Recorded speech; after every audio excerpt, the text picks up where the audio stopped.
Welcome to the Emerging Minds Families podcast. Hi, I'm Alicia Ranford and you're listening to an Emerging Minds Families podcast. Before we begin, I'd like to acknowledge the traditional custodians of the land on which this podcast is being recorded, the Kaurna people of the Adelaide Plains, and thank them for their care they have taken of this beautiful country. I also pay respect to all Aboriginal and Torres Strait Islander peoples, their ancestors and elders past, present and emerging from the different First Nations across Australia.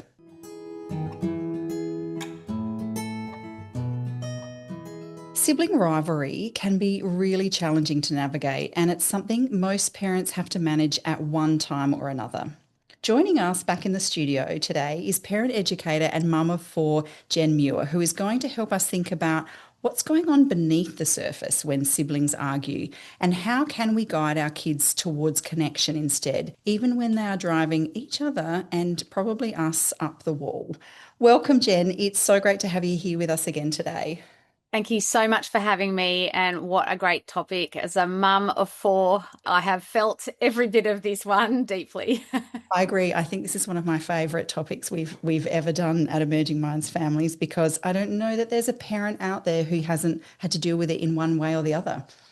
Yeah, I think you said in that intro, we've all dealt with it at one stage, and I'm like, don't you mean 8 times an hour? On 8 different topics within that hour. So, Jen, I guess that's a good place to start. Is there a difference between kids just arguing over something silly and genuine sibling rivalry?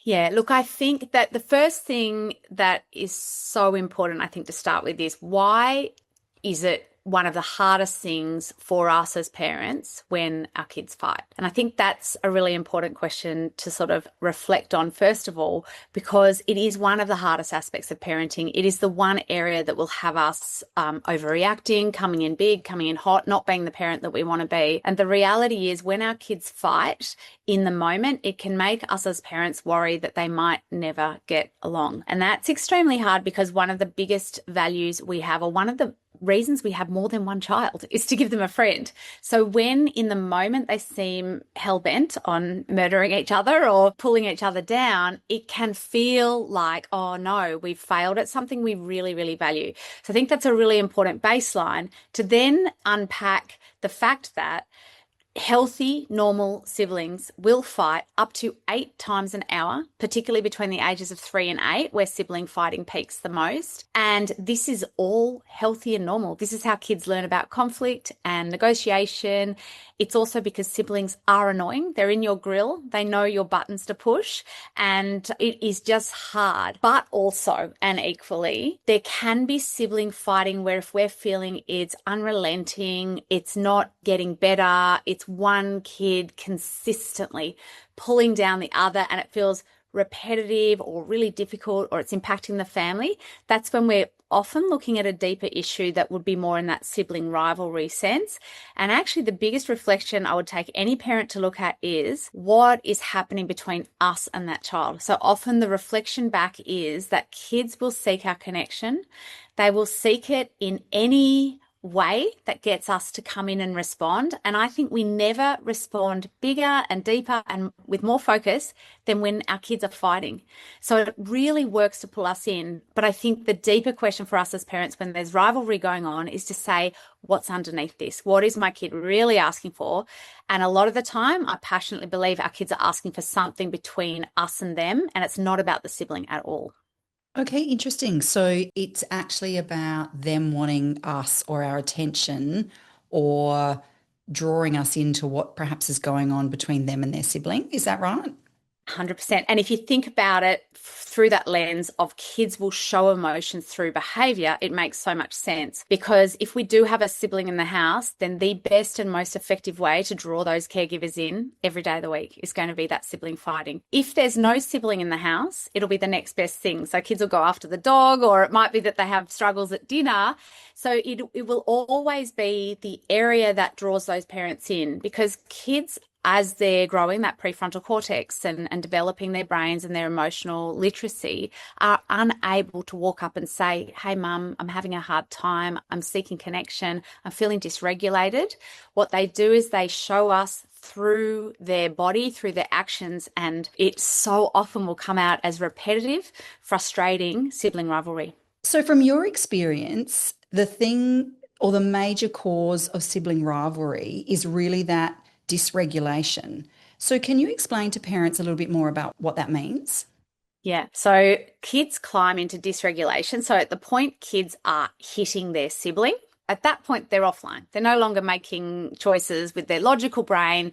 They're really just their body is coming out through their actions. And that makes sense because often that sibling has knocked over their Lego tower or they've stolen their toy or whatever's happening. Kids don't have the skills to regulate through that and express that in a logical way. And so it will come out as, for example, sibling fighting. Now, there's sort of two levels to that. One is we've got a skill that needs to get built, and we sort of have to work on how do we build that skill of knowing how to communicate in a way that's more pro-social than hitting your brother. But at the same time, when we're seeing that repetitive, consistent sort of sibling fighting, often what our kids are communicating is that build into dysregulation. And the way that this build often goes something like this. It starts with low level behavior that can be frustrating or annoying is how I often put it to parents. It'll be whinging or whining. Low level sort of dysregulation is grumbling away.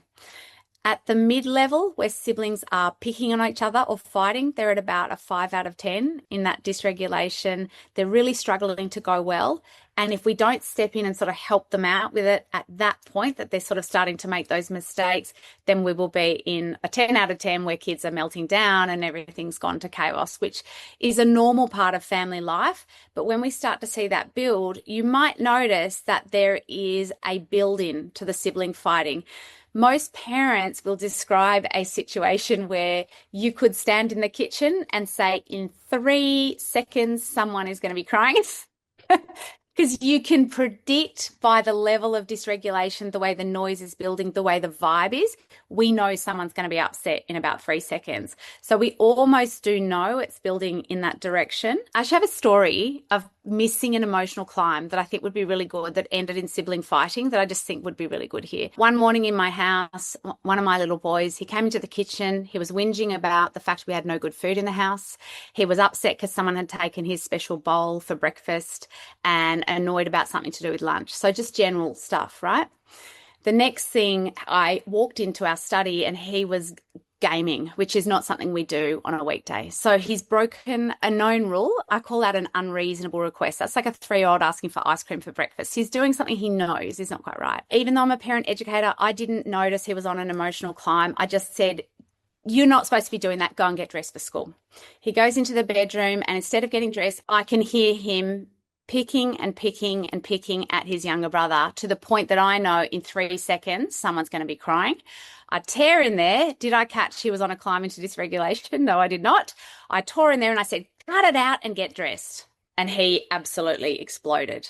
He exploded at his brother, he exploded at me. I then, because he lost it, I then sat with him and I listened to him and I worked out he was really nervous about a big presentation he had on at school that day. That actually all of that climb of behavior was actually about him saying, I'm just sort of not feeling okay in my body. I'm feeling really nervous about this speech that I've got at school. I don't know how to articulate that. So it comes out as whinging, as difficult behavior, as breaking a rule, and then picking on a sibling was that higher level of the climb.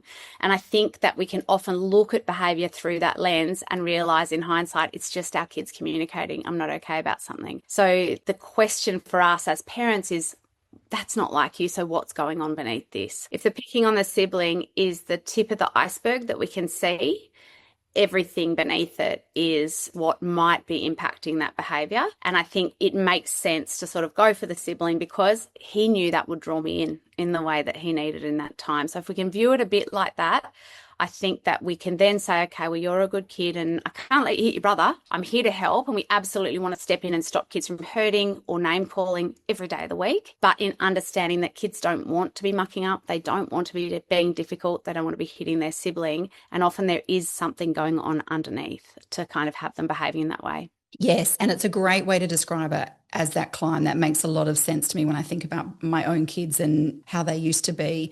And so I guess as a follow-up, I've got 2 questions I want to ask.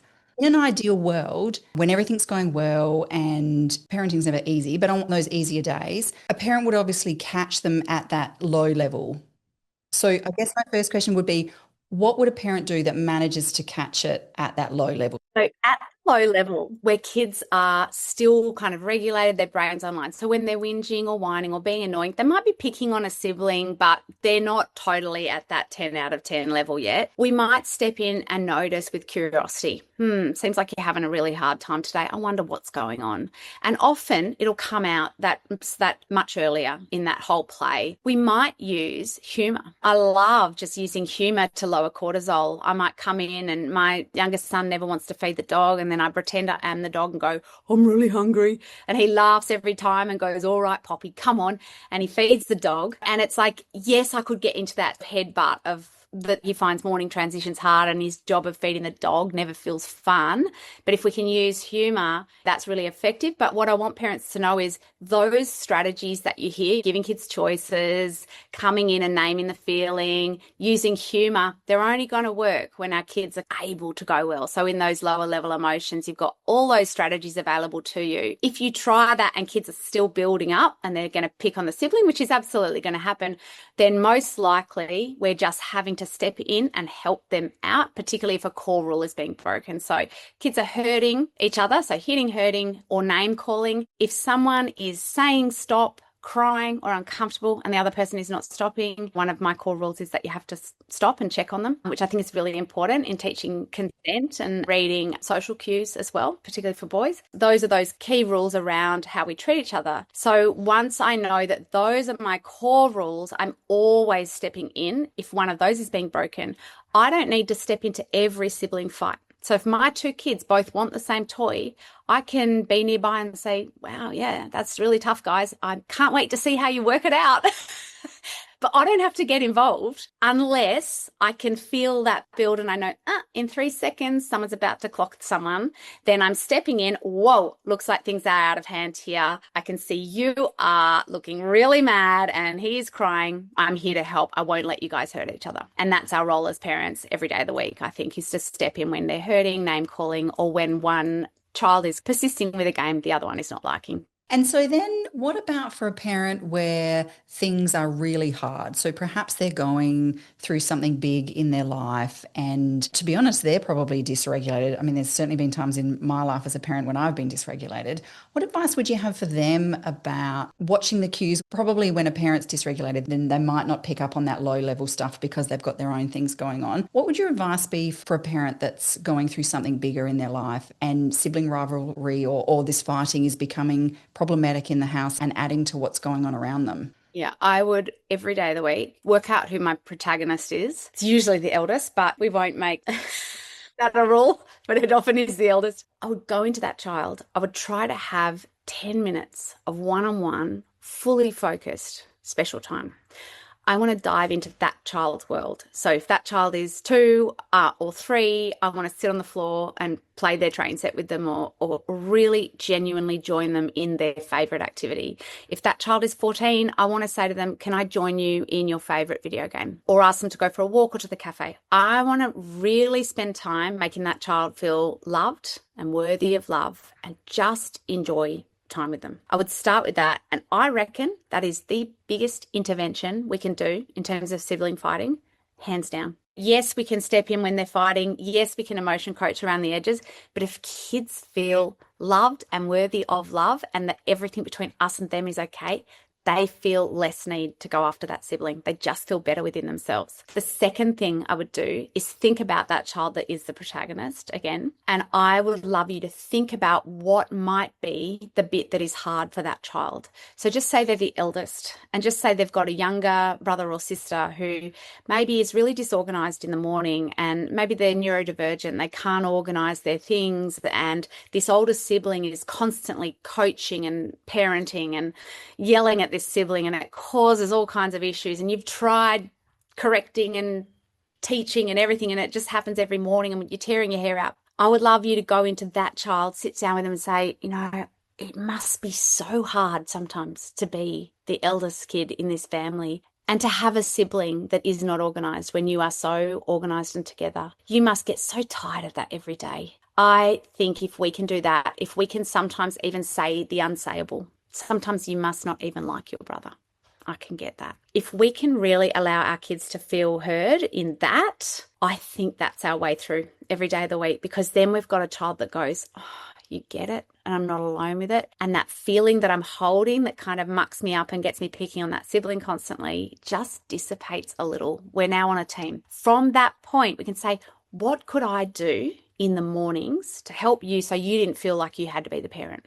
What could I do to help you out with that? So that's just one example of what I see in my work, that persistent sibling fighting, where we've got an elder stepping in to parent that causes fighting, and we can get stuck in the rumble. But when we step back and think connection first and then empathy for what it might be like, and I swear of my 4 boys, if there is a struggle, the most powerful sentence I can say is, it must be hard to be the youngest, the eldest, the middle child. And they just go, yeah, it is, because it is. There will be things about every role in a family or living with a sibling and what they bring to our homes that is challenging.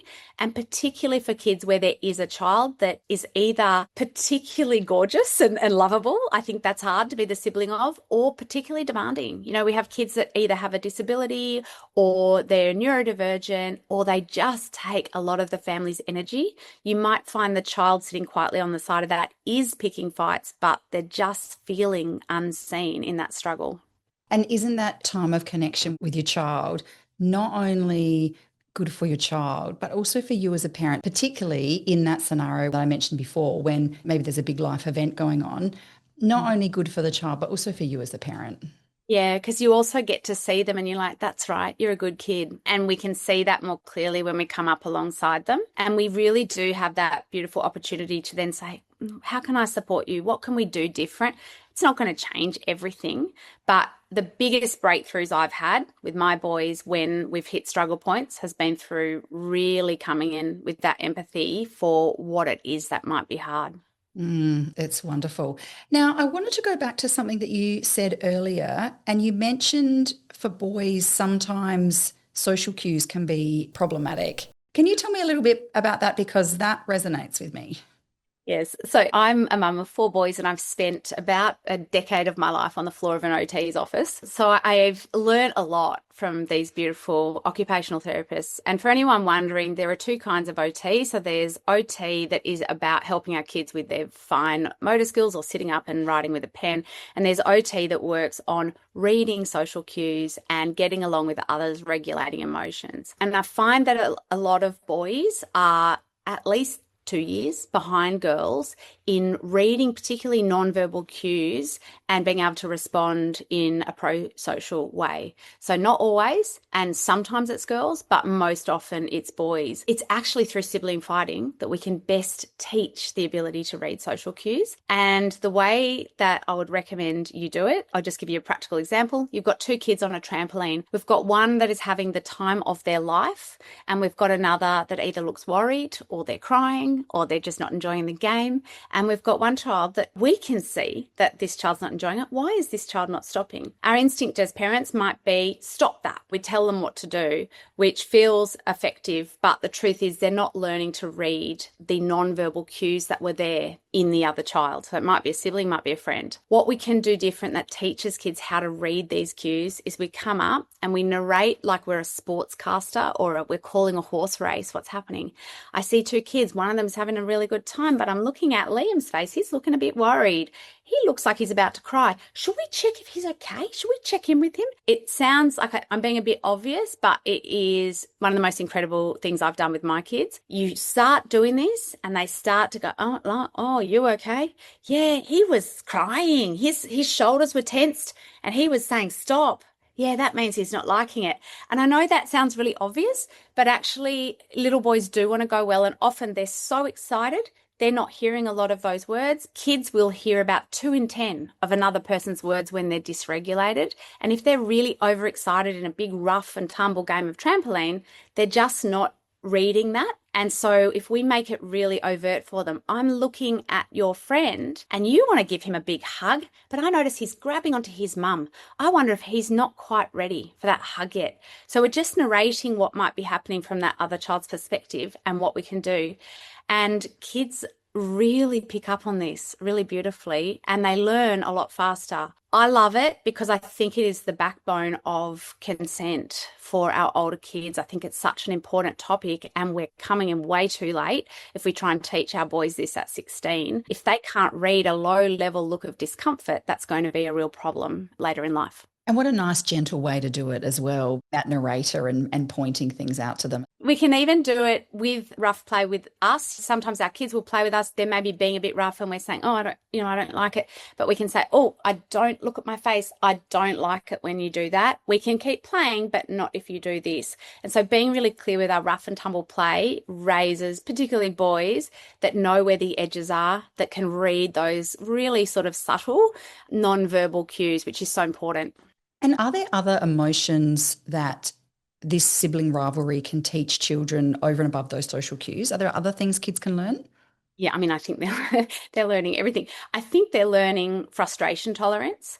And in a world, I would love to sort of add, in a world where kids are getting less opportunity to experience frustration than ever, because they don't have to rewind their videos and they don't have to sit through ad breaks, and they've got constant entertainment to fill in any moments of boredom or frustration. Siblings will feel extraordinarily frustrating to these kids because they're not having as much frustration in their worlds. And yet I would view it, and I say, I did a class today at the Mater Hospital for parents welcoming a second baby, and it was all about helping your older child adjust. And a few of them felt quite emotional with the thought that their older child now had to learn to share them with someone else. And I went, I totally understand that feeling. And I want to reassure you that, yeah, there will be times they feel jealous, and there will be times they feel frustrated at having to wait while their sibling comes first. And yet, what a wonderful opportunity for them to flex that muscle of frustration. And that builds resilience. And then it means when they do go out into the world and they're that little bit older, it's through our sibling that we've had that opportunity to feel that we can be annoyed at someone and still find a way through, that sharing is hard, that competing for our parents' attention, all of those emotions make sense, and it gives kids that opportunity, I think, primarily to build resilience, frustration tolerance, as well as communication skills. I love that in like 30 minutes, we've turned it around from being something that's problematic to actually what a great learning opportunity. And let's hope all kids do it so that they can learn these amazing things. Within this, is there a role in celebrating the differences between siblings whilst making sure children all feel a sense of belonging and importance within the family? Yeah, I think it's really important to celebrate the unique things kids bring, those gifts. I don't think we need to make everything even.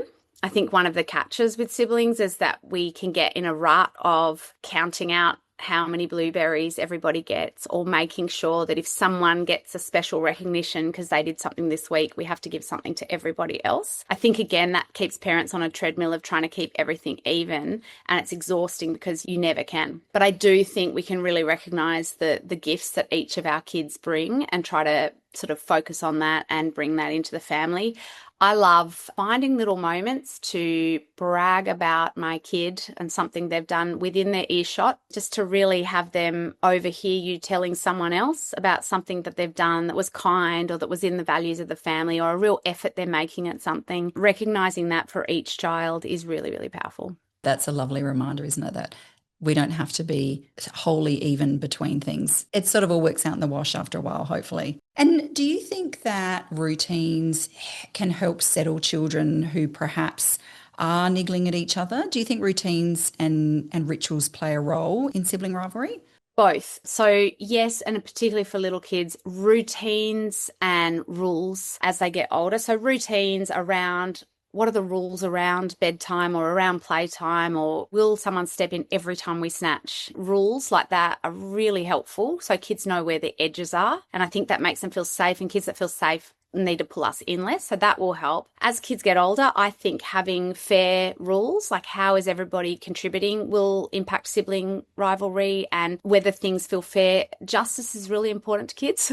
So if you've got an older kid doing a lot, how is that younger child also participating and pulling their weight without making it fair, because that younger child won't be able to do as much. So that's our rules and our routines, but our rituals, I think, can be the game changer. So the ritual that my my family does is we play a game that my husband actually got from like a work junket called High-Low Buffalo. Everybody goes around the table at night and shares the high of their day, the low of their day, and something they want everybody to know. And we started it years ago. It has been so transformative for our family in that every night there are no phones. We are connecting. I've got one child that doesn't like to always share. And at first, when we used to do it, he'd say, skip, skip, skip. He would just skip every question. And now he will always answer at least one of those things and give us a little bit of information. And I find when siblings learn a little bit about the highs and the lows of each other's days, they look forward to the ritual of the sharing, of hearing what mum and dad have had happen as well.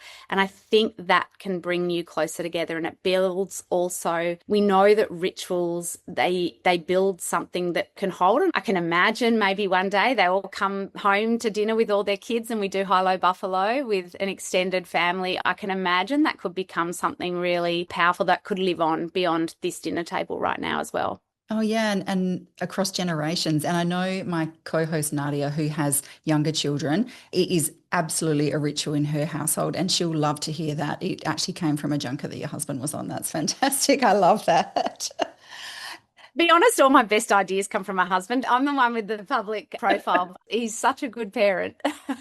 That is fantastic. So, yeah, so many dads are. We hear a lot from parents about the shame and embarrassment when, and I think particularly when they're out and about and their kids are fighting and a parent doesn't know what to do. What would you say to those parents about the feelings that they're having in that moment? Oh, that makes so much sense. It's never been harder to be a parent in terms of the information that we have, and then the feeling of getting it wrong and judgment when kids are going to do what kids do and be themselves, and particularly in public. I mean, I often say to people, if you can just get out of there, that is my biggest advice. You're allowed to say, that's it. We're out of here, and we deal with it in the car. I almost, if it's possible to just get out of that public space when kids are imploding, they can't go any better. If you can't, then it's about we get through the situation as best as we can. And sometimes I say to parents, try to imagine that there is like a dome over you and your child or your children. Just say you are navigating a sibling spat on Christmas Day and one child's dunked the other in the pool or whatever's happened. You do the best you can to validate both kids' experience. I know that there are two good kids here. And even if one kid has done the dunking, I'm still like, I'm wondering, something must have happened to have you do that, because I know you're a good kid and I can see you're upset, and I'm going to come to you in a second. I'm here with you guys. I'm not going to let you do that. It's not safe, but I can see we've had a real struggle. But obviously doing that in public is really hard, and I like to imagine there's a dome over me if I can't get me and my kids out of the eye. But the idea of others judging us, it is so hard. I think most of the time people are just thinking, oh gosh, I'm so glad your kids fight too, because mine fight as well. And I'm just so relieved it's not just me. I mean, I think that's what most of us are thinking. But yeah, I think it can be really hard. And the judgment of older generations, I think, can be hard for millennial parents that are maybe doing things more gentle, and they've got an older person in a family gathering saying, well, in my day, I would have just given that child a smack bottom. And you're thinking, oh God, it can feel like it's not working, but hang in there because it is worth it. That's such a great point about the generational differences in parenting. Times are different, and thank goodness every parent has been through those times, haven't they? I was at a cafe this morning, and one lady there, her dog lunged at the other dog and was being a naughty dog, and the other dog was sitting really good. And this lady said, I'm so sorry. He's just a puppy. He's learning. And the other lady said, oh, normally it's my dog that does that. So, and I thought, oh, this is so relatable. And take it as a bonding moment between two dog owners or two parents who get it, and that's lovely. For any parents listening that feel really discouraged by constant fighting between their children, what would you just say to help them feel a bit more hopeful? All kids are fighting. I don't care what you see on social media. My kids are fighting. Your kids are fighting, and they're meant to fight. And I think if we can embrace that, like, great, they're building frustration tolerance, tick. And then if that fighting is feeling persistent and regular and like there's something more in it, then we want to get curious and think, how can I start with curiosity and connection and empathy is always the way through. If we can sort of start with something that opens that conversation and gets us on our team, particularly of that child that is the protagonist, I think that can make a huge difference. But start with self-compassion for you as a parent. Sibling fighting feels hard because something you really value, your kids getting along long term, is being threatened, or it feels like it's being threatened. So if you can catch that and go, yeah, this is something I really value. But what I know is that most kids fight and that I can teach these skills and it will get easier and all of that. And you've given us some great examples on actually how to be curious today. So thank you so much for that. I think that all parents listening today will take away a lot. And if there was just one or two things you'd want parents to take away from our conversation today, what would they be? Know that when kids are persistently fighting, they're often seeking out something from us. So it's not about your child hating their sibling. It's about your child saying, I need help with something between me and you. And if we can just do that reframe, I think everything goes better from there. Yeah, that's a great point to finish on. Jen, thank you so much for joining us again. It's lovely to see you and hear from you. Thank you so much for having me on again. And thank you for our listeners. If you would like to keep up to date with our latest conversations, we'd love it if you like and subscribe to our Emerging Minds Families podcast channel. You can also find us on Instagram at Emerging Minds AU or on Facebook at Emerging Minds Families. Visit our website at www.emergingminds.com.au/families for a wide range of free information and resources to help support child and family mental health. Emerging Minds leads the National Workforce Centre for Child Mental Health. The centre is funded by the Australian Government Department of Health under the National Support for Child and Youth Mental Health program.